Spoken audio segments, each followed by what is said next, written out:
I met a gypsy. A trainer, Blake Savage, he was my Oh, sick. most recent trainer. He's the one that got me into it. But I don't know why it's kind of got that stigma a little bit where it's, I don't know, it almost seems more like hippie than moto, I guess. But I always loved it because you kind of learn a little bit more about the way that your brain works, I think, like where you're just like back to square one. Like because all of us, like no matter what you do, there's so many things that you can't control throughout the day. And I feel like meditation helps you like come back to square one and like, all right, like these are the things that I can control. These are like, this is what I can do to make myself better. And these are the things that I'm just gonna have to let go. And it helped me. I started doing it, I think 2017 was my first year I started meditating.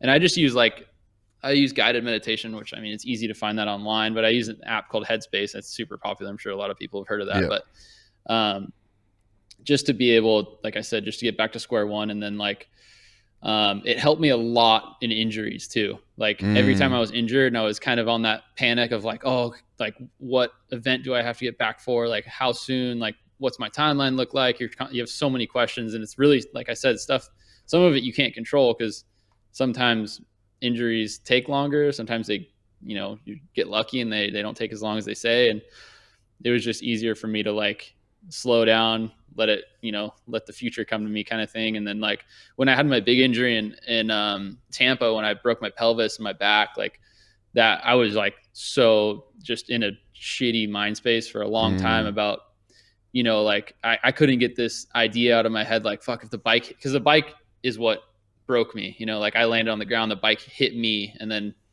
like at the time I was like, if it would have hit me a little higher, it got my spinal cord and I would have been paralyzed. Like I was screwed like mentally after that. And meditation. And I had a sports therapist at the time too.